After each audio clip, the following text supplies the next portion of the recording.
Hello, I'm Pushp Sirohi with another chapter of Karma Yoga, the secret of work. Let's enjoy. Helping other physically by removing their physical needs is indeed great, but the help is great according as the need is greater and according as the help is far reaching. If a man's want can be removed for an hour, it is helping him indeed. If he wants can be removed for a year, it will be more help to him. But if he wants can be removed forever, it is surely the greatest help that can be given him. Spiritual knowledge is the only thing that can destroy our misery forever, and other knowledge satisfy wants only for a time. It is only with the knowledge of the spirit that the faculty or want is annihilated forever. So helping man spiritually is the highest help that can ever given to him. He who gives man spiritual knowledge is the greatest benefactor of mankind, and as such, we always find that those who were the most powerful of men who help men in his spiritual needs. Because spirituality is the true basis of all our activities in life. A spiritually strong and sound man will be strong in every other aspects. If he or so wishes, until there is spiritual strength in men, even physical needs cannot be well satisfied. Next to spiritual comes intellectual health. The gift of knowledge is a far higher gift than that of food and clothes. It is ever higher than giving life to a man, because the real life of men consists of knowledge. Ignorance is death, knowledge is life. Life is of very little value. If it is a life in the dark, grouping through ignorance and misery.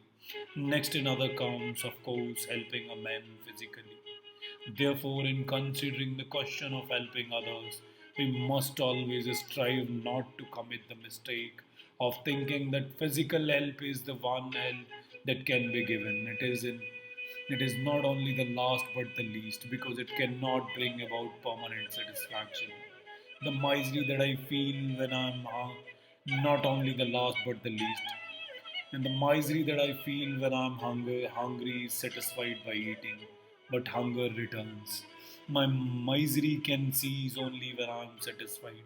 Beyond all want, the hunger will not make me miserable.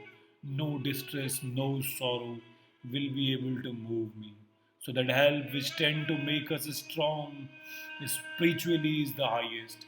Next to it comes intellectual help, and after that physical help. The miseries of the world cannot be cured by physical help only. Until men's nature changes, these physical needs will always arise, and miseries will always be felt, and no amount of physical help will cure them completely. The only solution of this problem is to make mankind pure. Ignorance is the mother of all the evil and all the misery we see. Let man have light. Let them be pure and spiritual, strong and educated. Then alone will misery cease in the world, not before. We may convert every house in the country into a charity asylum. We may fill the land with the hospitals, but the misery of men will still continue to exist until man's character changes. We read in the Bhagavad Gita again and again that we must all work incessantly. All work is by nature composed of good and evil. We cannot do any work which will not do some good somewhere. There cannot be any work which will not cause some harm somewhere. Every work must necessarily be a mixture of good and evil. Yet we are commanded to work incessantly. Good and evil will both have their results, will produce their karma. Good actions will entail upon us good effects, but action bad. But good and bad are both bondage of the soul. The solution reached in the Gita in regards to this bondage producing nature of work is that if we do not attach ourselves to the work we do, it will not have any binding effect on our soul. We shall try to understand what is meant by non attachment to the work. This is the only central idea in the Gita. Work incessantly, but be not attached to it. Samskara can be translated very nearly by inherent tendency. Using the smiles of a lake for the mind, every ripple, every wave that rises in the mind when it subsides does not die out entirely, but leaves a mark and a future possibility of that wave coming out again. This mark with the possibility of the wave rebring is what is called samashkara. Every work that we do, every moment of the body, even though thoughts that we think, leave such an impressions on the mind stuff, and even with such impressions are not obvious on the surface. They are sufficiently strong to work beneath the surface. Subsequently, which we are every moment is determined by the sum total of these impressions on the mind. When I am just at this moment is the effect of the sum total of all the impression of my past life.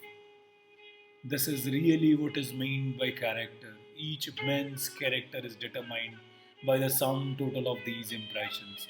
If good impressions prevail, the character become good. If bad, it become bad.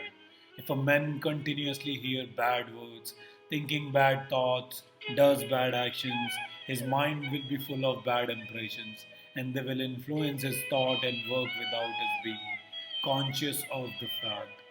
In fact, these bad impressions are always working, and the resultants must be evil, and that man will be a bad man. He cannot help it.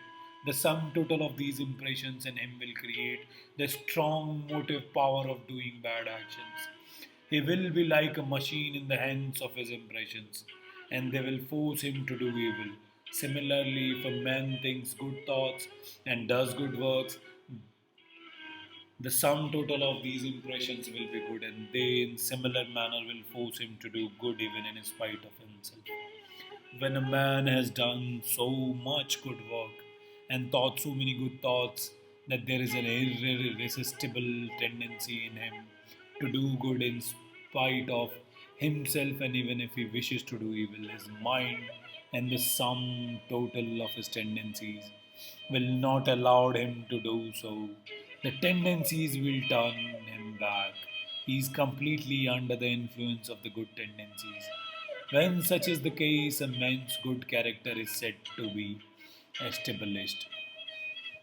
As the tortoise tuck its feet in and head inside the shell, and you may kill it and break it in pieces, and yet it will not come out.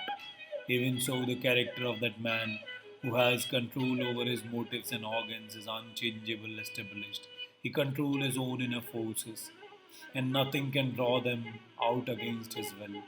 By this continuous reflex of good thoughts, good impressions moving over the surface of mind, the tendency of doing good becomes strong, and as the result, we feel able to control the indriyas, the sense organs, the nerve centers. Thus alone will character be established. Then alone a man gets to truth. Such a man is safe forever. He cannot do any evil. You may place him in any company, there will be no danger for him. There is a still higher state that having this good tendency, and that is the desire for liberation. You must remember that the freedom of the soul is the goal of all yogas, and each one equally leads to the same results. By work alone, men may get to work where Buddha got largely by meditation or Christ by prayer. Buddha was a working Janani, Christ was a Bhakta, but the same goal was reached by both of them. The difficulty is here liberation means entire freedom, freedom from the bondage of good, as well as from the bondage of evil. A golden chain is as much a chain as iron in one. There is a thorn in my finger, and I use another to take the first one out. And when I have taken it out, I throw both of them aside. I have no necessity for keeping the second throne, because both are thrones after all, so the bad tendencies are to be counteracted by the good ones. and the bad impressions on the mind should be removed by the fresh waves of good ones, until all that is evil almost disappears or is subdued and held in control in a corner of the mind. But after that, the good tendencies have also to be conquered. Thus, the attached become the unattached world. But let not the action of the thoughts produce a deep impression on the mind. Let the ripple comes and go. Let huge actions proceed from the muscles and the brain, but let them not make any deep impressions on the soul. How can this be done? We see that the impression of any actions to which we attach ourselves remains. I may meet hundreds of persons during the day, and among them must meet also one whom I love. And when I retire at night, I may try to think of all the faces I saw. But only that face come before the mind, the face which I met perhaps only for 1 minute, and which I loved, all the others have vanished. My attachment to a particular person caused a deeper impression on my mind than all the other faces. Phil- Physiological, the impressions have all been the same. Even one of the faces that I saw picture itself on the retina, and the brain took the picture in, and yet there was no similarity of effect upon the mind. Most of the faces perhaps were entirely new faces about which I had never thought before, but that one face of which I got only a glimpse found association inside. Perhaps I had pictures him in my mind for years, knew hundreds of the things about him, and this one new vision of him, how quaint. Hundreds of sleeping memories in my mind, and this one impression have been repeated perhaps 100 times more than those of the different faces together, will produce a great effect on my mind. Therefore, be unattached, let things work. Let brain center work. Work incessantly, but let not a ripple conquer the mind. Work as if you were a stranger in this land, a sojourner. Work incessantly, but do not bind yourself. Bondage is terrible. This world is not our habitation. It is only one of the many stages through which we are passing. Remember that great saying of the Sankhya: the whole of the nature is for the soul, and nor the soul for the nature. The very reason of nature's existence is for the education of the soul. It has no other meaning. It is there because the soul must have knowledge, and through knowledge free itself. If we remember this always, we shall never be attached to nature. We shall know that the nature is a book in which we have to read, and that when we have gained the required knowledge, the book is for no more value to us.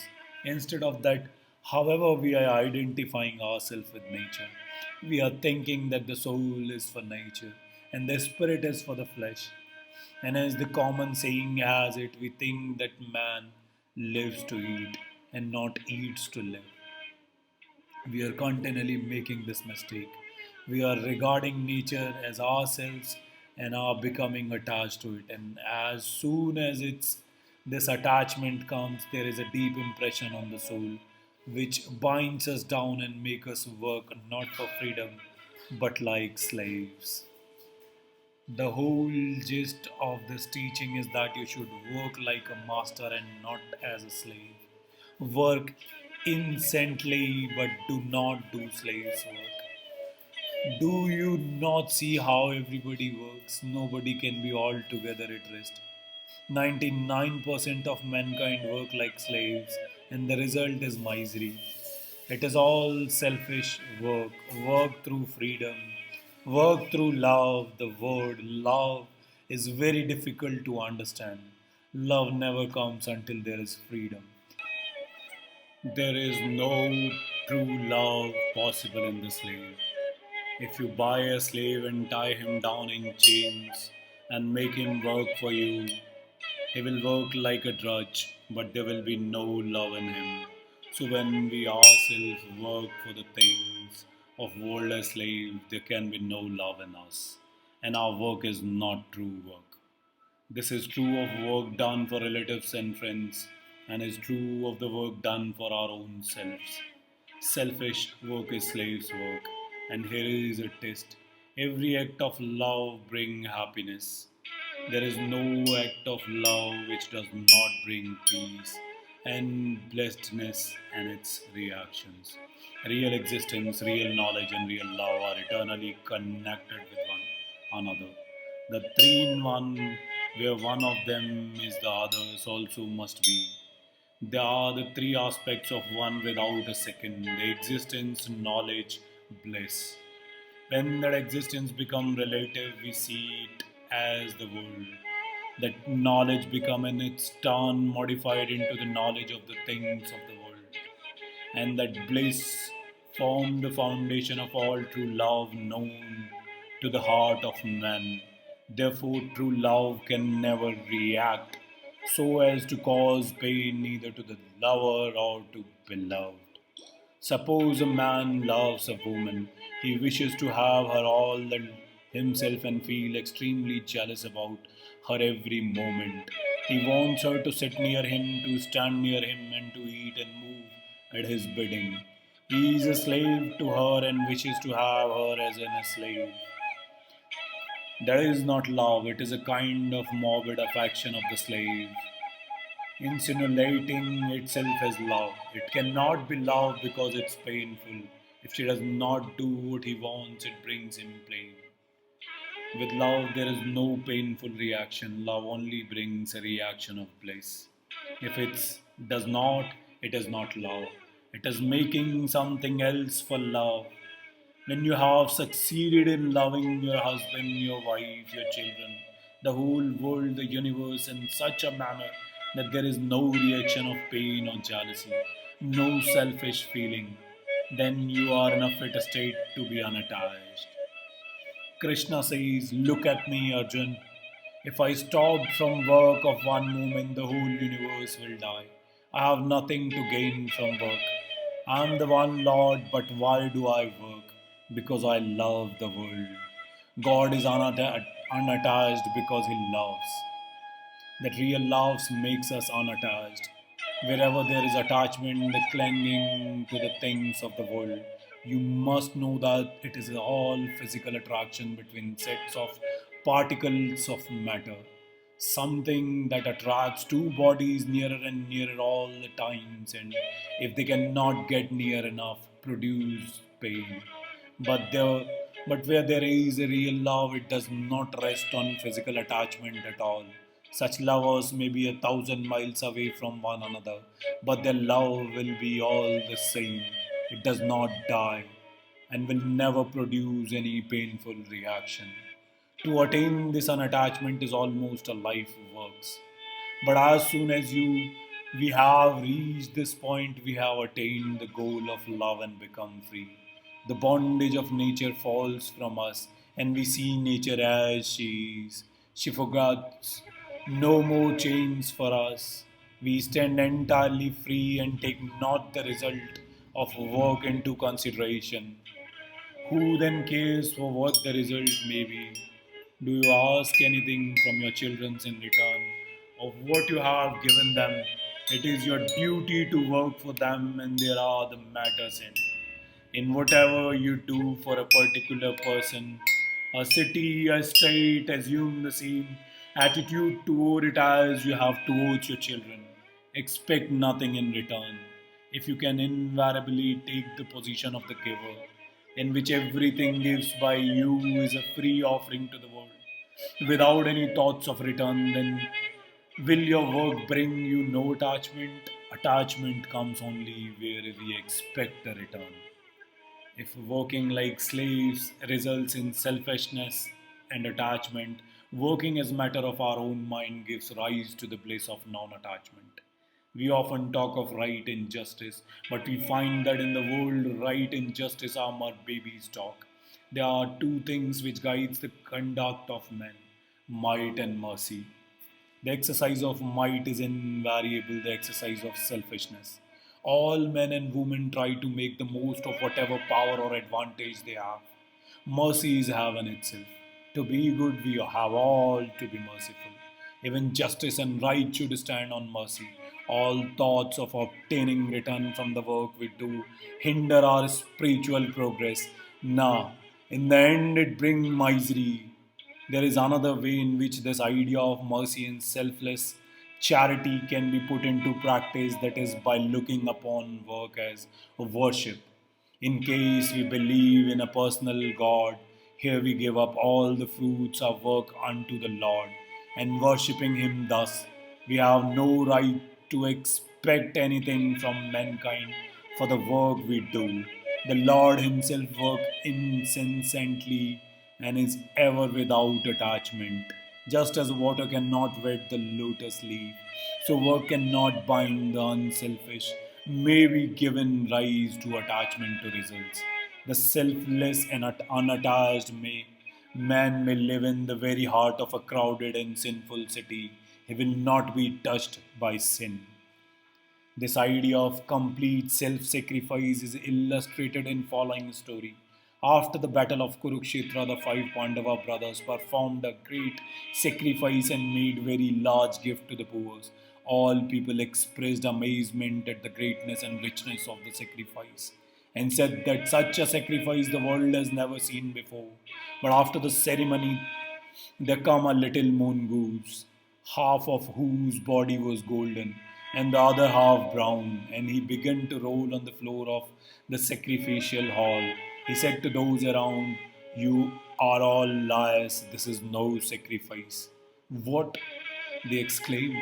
You say this is no sacrifice? Do you not know how money and jewels were poured out to the poor and everyone become rich and happy?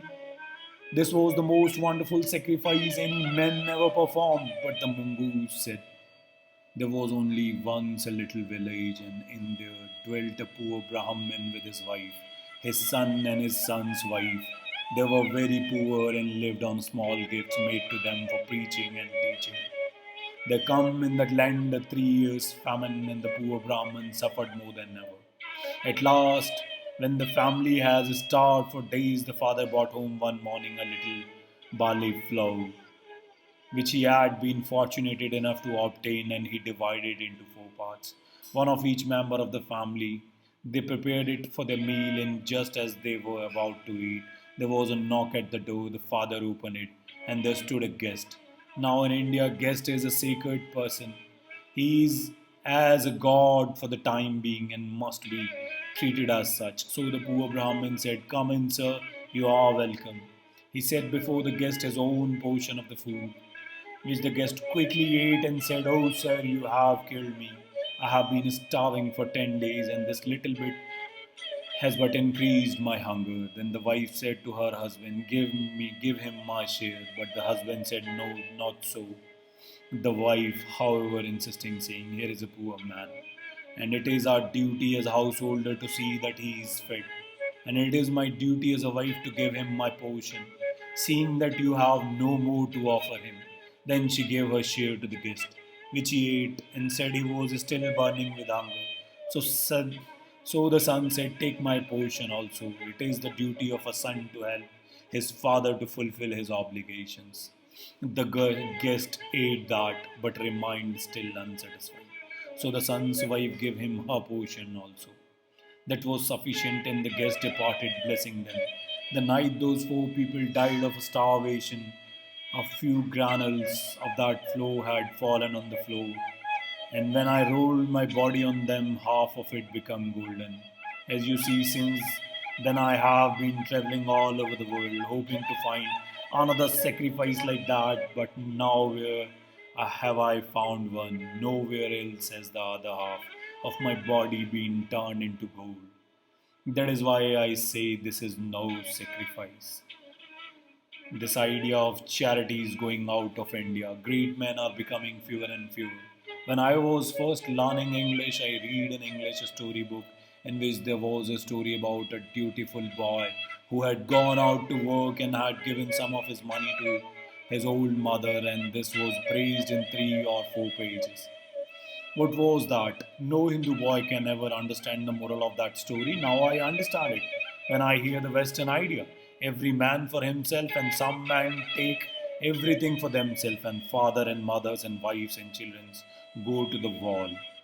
That should never and nowhere be the ideal of the household. Now you see what karma yoga means, even at the point of death, to help anyone without asking questions. Be cheated millions of times and never ask a question, and never think of what you are doing. Never want of your gifts to the poor or expect their gratitude, but rather be grateful to them for giving you the occasion of practicing charity to them. Thus, it is plain that be an idle householder is a much more difficult task than to be an idle sannyasi. The true life of work is indeed as hard as, if it's not harder than, the equally true life of reunification. Thank you guys. Hope you like it.